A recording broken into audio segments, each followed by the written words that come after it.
மெரிபா paneer soda. I trust மெரிபா. மல்லி மல்லி மல்லி மல்லி மல்லி. ராஜி நல்லா இருக்கீங்களா? நல்லா இருக்கேன் சார். சொல்லுங்க, என்ன விஷயம்? அது நேத்து ராத்திரி ஆச்சரியமா ஒரு விஷயம் நடந்துச்சு மாப்ள. சொன்னா உங்களாலே நம்ப முடியாது. எங்க குலதெய்வம் தீப்பாஞ்சாமன் தானே, நாமெல்லாம் அந்த கோயிலுக்கு போயிருக்கமே, உங்களுக்கு கூட ஞாபகம் இருக்குமே மாப்ள. ராஜு கூட வந்திருக்குதே. ஆமா ஆமா, ஞாபகம் இருக்கு. அந்த அம்மன் திடீர்னு என் பொண்ணு ரேணுகா மேல இறங்கிடுச்சு மாப்ள.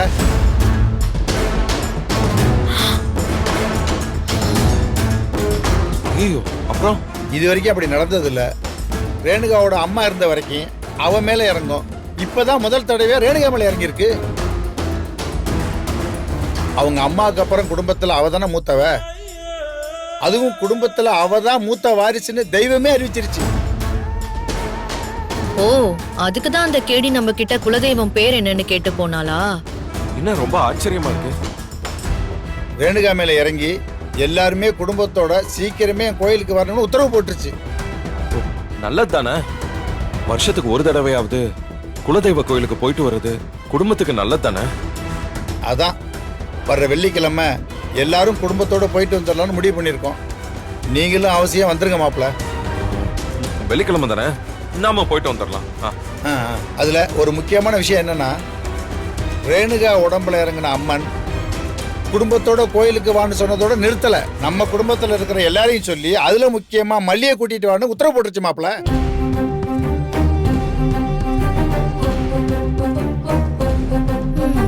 மல்லி கூடவா? அந்த கள்ளி ஏதோ பெருசா பிளான் பண்றா போல இருக்கே.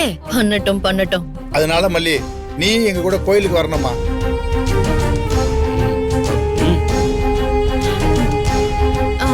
நான் எதுக்கு உங்க கூட வரணும்? நான் உங்க குடும்பம் இல்லையே.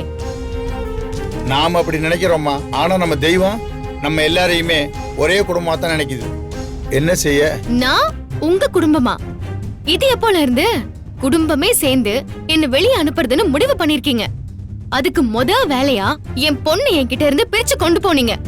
அப்புறம் என் புருஷனையும் பிரிச்சு கொண்டு போனீங்க. அது பத்தாதுன்னு என் புருஷன் வாயாலேயே என்ன டிவோர்ஸ் பண்றேன்னு சொல்ல வச்சிட்டீங்க. உங்களுக்கு தேவைப்படும் போது மட்டும் நான் உங்க குடும்பம் ஆயிடுறேனோ? மடி, உனக்கே தெரியும், நான் நீ ரேணுகாவும் சேர்ந்து இருக்கணும்னு தான் ஆசைப்பட்டேன். ஆனா ரேணுகாவை ஏற்கோடா பண்ணது நீம்மா. அவ கழுத்துல தாலியை ஏறோட பண்ணது நீ. அவளை நீ துரத்தணும்னு நினைச்சப்ப நான் என்ன பண்ண முடியும் சொல்லு? பெத்த பிள்ளைய யாராவது துரத்துவாங்களா? அவ உங்களுக்கு பெத்த புள்ளையா? அவ ஒரு ராட்சசி. அவ எங்க சுத்திட்டு திரிஞ்சவ. ரேணுகாக்கா மாதிரி முகம் இருக்கிறதுனால இங்க வந்து ஒட்டிக்கிட்டா. அவ உங்களை எல்லாம் நல்லா ஏமாத்திட்டு இருக்கா. அது புரியாம நீங்க அவளை உங்க குடும்பம்னு சேர்த்துக்கிட்டீங்க. அம்மாடி, நீ சொன்ன எல்லா விஷயமும் இல்லைன்னு நிரூபணம் ஆயிடுச்சு. நீங்க எடுத்த டிஎன்ஏ டெஸ்ட்லயே அவ ஏ பொண்ணு தான் சொல்லிடுச்சு. இதுக்கு மேலே நீ அவ மேல பழிய சொல்லிட்டு இருந்தா யாருமா நம்புவா? அந்த விஷயம்லாம் இப்ப வேண்டாமா? நமக்குள்ள இருக்கிற பிரச்சனை அப்புறம் பேசிக்குவோம். இப்ப வரைக்குமே நீ இந்த குடும்பத்துல ஒருத்தி தான். இது அந்த அம்மனுடைய உத்தரவு. அதனால நாம எல்லாரும் சேர்ந்து அந்த கோயிலுக்கு போயிட்டு வந்துடலாமா? அந்த அம்மனே நம்ம எல்லாருக்கும் நல்ல வழி காட்டுறதுக்கு வாய்ப்பு இருக்குல்லம்மா. போயும் போயும் அம்மன் அவ மேல இறங்குதா? இந்த உலகத்திலேயே மோசமானவ அவதான். 1ஆம் நம்பர் கேடி அவ. இந்த குடும்பத்தை கலைக்கிறதுக்குன்னே வந்தவ. அம்மனுக்கு அதெல்லாம் தெரியாதா? அவ மேல அம்மன் வந்துச்சுங்கிறதையே நான் நம்பவே மாட்டேன். அவ மேலலாம் அம்மன் வந்தா இந்த உலகத்துல தெய்வம்னு ஒண்ணு இல்லவே இல்லன்னு ஆயிடும். என்கிட்ட என் பொண்ணு மோசமானோன்னு சொல்ற. என் ரத்தமெல்லாம் கொதிக்குதுமா. ஆனாலும் என் குலதெய்வம் போட்ட உத்தரவு நிறைவேற்றுறதுக்காக நான் ரொம்ப பொறுமையா இருக்கேன் மல்லி.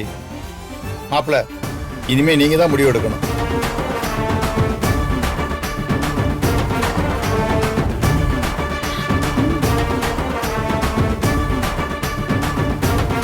ஏய் மல்லி, கதிரேசன் எவ்வளவு பெரிய மனுஷன். அவரே உன் முன்னாடி வந்து கோயிலுக்கு கூப்பிட்டுக்கிட்டு இருக்காரு. நீ அவரே மரியாதை இல்லாம பேசிக்கிட்டு இருக்க. அவரை பாக்குறதுக்கு எத்தனை பேர் கியூல நிக்கிறாங்க தெரியுமா? இங்க பாருங்க, அவர் பெரிய மனுஷன்தான். நான் அதை இல்லன்னு சொல்லல. அந்த மரியாதை எனக்கு இருக்கு. அவர் வெண்பாவோட தாத்தா. அந்த மரியாதையும் எனக்கு இருக்கு. ஆனா அவர் அந்த சுடரை அவர் பொண்ணுன்னு சொல்றத என்னால ஏத்துக்கவே முடியாது. டிஎன்ஏ டெஸ்டே சொன்னாலும் நான் ஏத்துக்க மாட்டேன். அதுலயும் அம்மனே அவ மேல வந்து இறங்குச்சுன்னு சொல்றதெல்லாம் உலகமகா கதை. அத நான் ஏத்துக்கவே மாட்டேன். ஏய், அதை ஏத்துக்கிறதும் ஏத்துக்காததும் உன் இஷ்டம். ரேணுகாவை நம்ப வேண்டியது நாங்க அவளை நம்புறோம். அவ ஏற்கனவே எங்க வாழ்க்கையில இருந்தவ, இப்பவும் இருக்கா, எப்பவும் இருப்பா. உன்னால கோயிலுக்கு வர முடியுமா, வர முடியாதா? இவ்ளோ தீர்மானமா அவ உங்க வாழ்க்கையில இருப்பான்னு நீங்க சொன்னதுக்கு அப்புறமும் உங்க வாழ்க்கையில எனக்கு என்ன இடம்? நீங்க எல்லாரும் அவளையே கூட்டிட்டு போங்க. நான் அந்த கோவிலுக்கு வரல. பாத்தீங்களா, நான் டிவோர்ஸ் பண்ண போறேன்னு சொன்னப்போ நீங்களா இவளுக்காக பறிஞ்சு பேசுனீங்க. எப்படி பேசுறா பாத்தீங்களா? கொஞ்சம் கூட புருஷங்கிற மரியாதையே கிடையாது இவளுக்கு. மரியாதை இல்லாதவளோட ஒரு ஆம்பளையால வாழ முடியுமா சொல்லுங்க? மாப்பிள, இந்த சமயத்துல உங்க கோபமெல்லாம் காட்ட வேண்டாம். இது குலதெய்வ விஷயம்.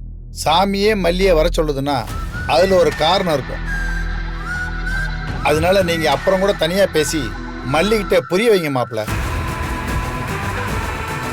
இப்ப நான் கிளம்புறேன். ராஜு, உன்னை நான் கூப்பிடலன்னு தப்பா நினைக்க கூடாது. வழக்கமா குலதெய்வம் கோயிலுக்கு போற விஷயம்னா நான் உன்னை கூப்பிட்டுருப்பேன்.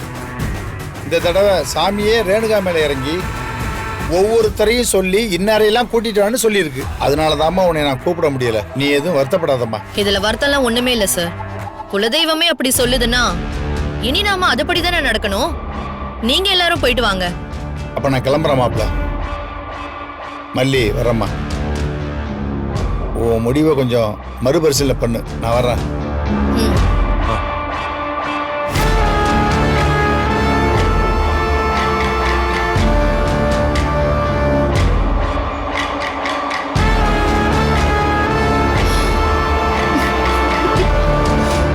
இந்த சுடர் என்ன பிளான் பண்றா ஒண்ணுமே புரியலையே. ஏதோ பெருசா ஸ்கெட்ச் போடுறான்னு மட்டும் தெரியுது. நம்ம கிட்ட கூட டிஸ்கஸ் பண்ணாம என்ன பண்றா? ஃபோன் பண்ணி பார்க்கலாம்.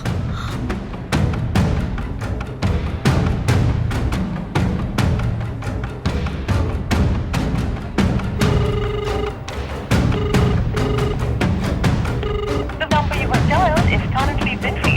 Please try again later. கத்திரிக்காய் முத்துச்சுன்னா சந்தைக்கு வந்துதானே ஆகணும். பாப்போம். என்னப்பா சொன்னாரு விஜய்? கோயிலுக்கு வரேன்னு சொல்லிட்டாரா? அவர் நம்ம வீட்டு மாப்பிளமா, அவர் எப்படி வரமாட்டேன்னு சொல்லுவாரு?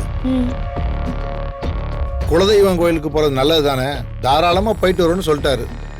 ஆமா, அந்த மல்லி அவளை கூப்பிட்டீங்களா? கூப்பிட்டமா. ஆனா அந்த மல்லி தான் வரமாட்டேன்னு சொல்லிட்டு இருக்கா. ஏ, மல்லி வரமாட்டேன்னு சொல்லிட்டாளா?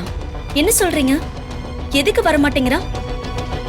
என் வாழ்க்கையை கெடுத்துட்டீங்க, குடும்பத்தை டைவர்ஸ் வரைக்கும் கொண்டு வந்துட்டீங்க. இப்ப உங்களுக்கு தேவைன்னா உடனே இறங்கி வந்து பேசிக்கலான்னு கேக்குறான். இல்லப்பா, திடீர்னு சாமி என் மேல இறங்கி இந்த விஷயத்த சொல்லிருக்குன்னு சொன்னீங்களா? இல்ல சாமி விஷயத்த அவ நம்புவா?